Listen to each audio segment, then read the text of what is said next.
Good evening. It is Monday, October 7th, 2013. Thank you for joining us for the SVG-TV Evening News and Sports. I'm Khalil Cato with the details. Well, the saga continues as students of the St. Joseph's Convent, Kingston, took matters into their hands today and staged a peaceful protest on the school compound in a show of solidarity with the principal and other administrators who are facing a legal court battle. The school's administrators were taken to court by a student who was challenging her transfer to another institution. The court recently ruled that the student remain at the school until the matter is settled, a decision which is not sitting well with the administrators of the school, who from today's protest seems to have the backing of the majority of the student body. We get more in this report. I cannot find words to express how I feel this morning. 3 weeks ago, teachers of the St. Joseph Convent, Kingston, staged a walkout and stayed off their jobs in a 2-day protest action against a ruling by the court. Today, majority of the students' body used placards and chants as they too joined the protest action in support of the school's administrators. Speaking to SVG-TV News for the first time since the saga began, principal of the institution, Karma Balcom, said the support shown by her colleagues and students speak volumes. Head girl of the SJCK, Malika Providence, said the protest organized by the Student Council was to allow the students to share their views publicly on the ongoing saga. Well, it was on Friday that we decided that we must take action because it isn't normal, Discipline is a must in any institution, not only at the St. Joseph Convent, Kingston. Most onlookers, including parents, told the SVG-TV News they supported the students' actions and are 100% behind them. I support the children. I don't see they do no wrong. One man the ship spoil the whole flock. I know of a friend whose child was being transferred from St. Joseph Convent for disciplinary reasons. So what is good for the goose should be good for the gander. I am 3,000,000% behind the girls, the students of St. Joseph's Convent, Kingston.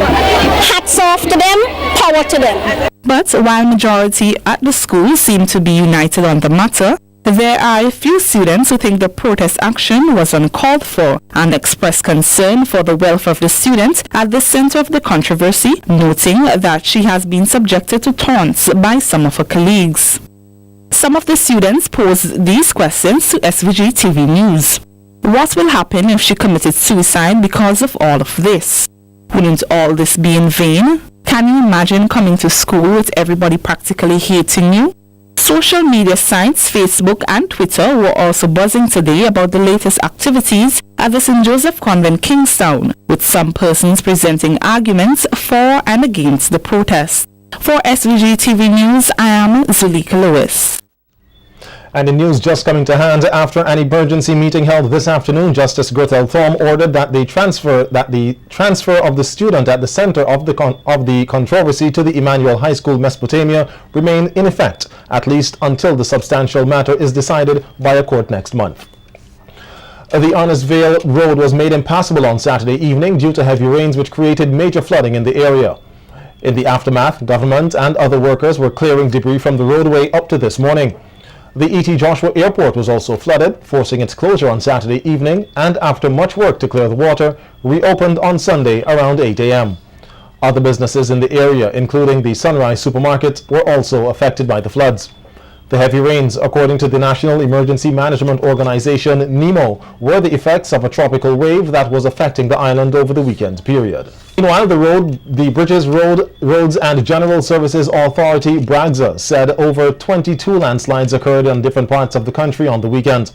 Speaking to SVG-TV News, BRAGZA Communications Officer Roxanne Marshall Millington said they received reports of landslides in Belmont, La Croix, Calder, Mespro, Raleigh, Kelburnie, and other areas.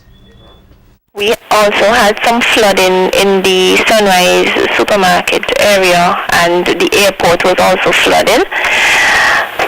We were able to clear that area yesterday. We had guys out working yesterday clearing that area. Today we are focusing on the drains along the main road in the vicinity of the E.T. Joshua Airport. We are also focusing on clearing the other landslides that occurred over the weekend.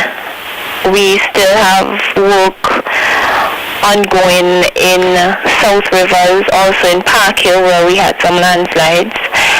the Mount Young Bridge we were able to clear, and we also stabilized the scout sections of the Congo Valley Road. We packed boulders so that vehicles can have access to that road.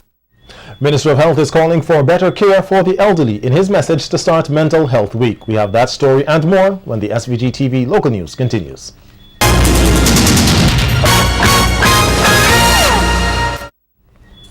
Welcome back to the evening news. Activities to commemorate Mental Health Week 2013 officially got started yesterday with an address by Minister of Health Clayton Bergen. The activities are being held under the theme Mental Health and Older Persons.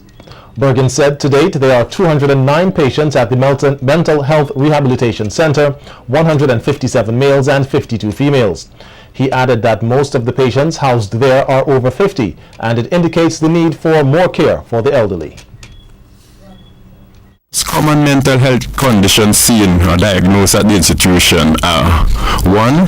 Schizophrenia, 2. Depression, 3. Substance abuse and misuse, 4. Bipolar disorder, 5. Schizoaffective disorder.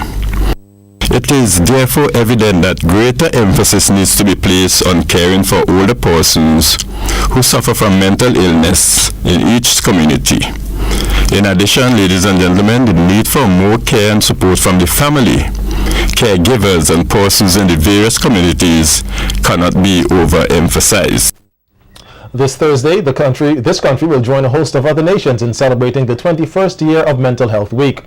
Bergen outlined some of the activities that will be taking place here. Staff at the Mental Health Rehabilitation Center will be engaged in a series of activities. The Health Promotion Unit will give focus to the theme of mental health and older persons on the Health Word program on radio throughout the week. Residents at the Mental Health Rehabilitation Center will spend Friday, October 11, engaged in an indoor sports day. On that very day, there will be a workshop on mental health and psychological support in emergencies. The week of activities will conclude on Saturday, October the 12th, with short service and concert at the center at 3 p.m. Today, SVG received a large supply of ISO tanks for liquid petroleum gas (LPG) from Venezuela under the Petrocaribe agreement. The amount reported is approximately 1,250 barrels. According to Petrocaribe engineer Clemente Brito, today's shipment of the ISO tanks is significant as it marks the anniversary of the elections of the late President Hugo Chavez, who was instrumental in putting together the Petrocaribe agreement. The other tanks is 1,250 barrels. 1,250 barrels, the equivalent of 1,250 barrels, and equivalent of 39 tons of weight. It will be stationed in the Lowman's Bay Petrocaribe fuel storage and distribution plant, which is being built under the Petrocaribe agreement. The Interior Zone Community Organization, ISCO, is celebrating 6 years with a community service. That should be 6 years of community service with a week of activities. ISCO Managing Director Nigel Morgan says the week of activities commenced on Sunday with a church service and will continue throughout this week with a major event scheduled for Thursday, October 10th, the second annual Independence Educational Fair. This will be in Nespo itself, where we will have a display of information. There's going to be information given to the public on the 10th of the 10th month.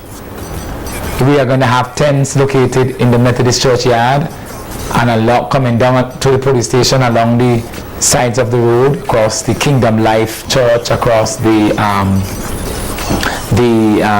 Emmanuel High School, across the police station, across the junction at Nespo, Bacchus Junction, and down at the community center.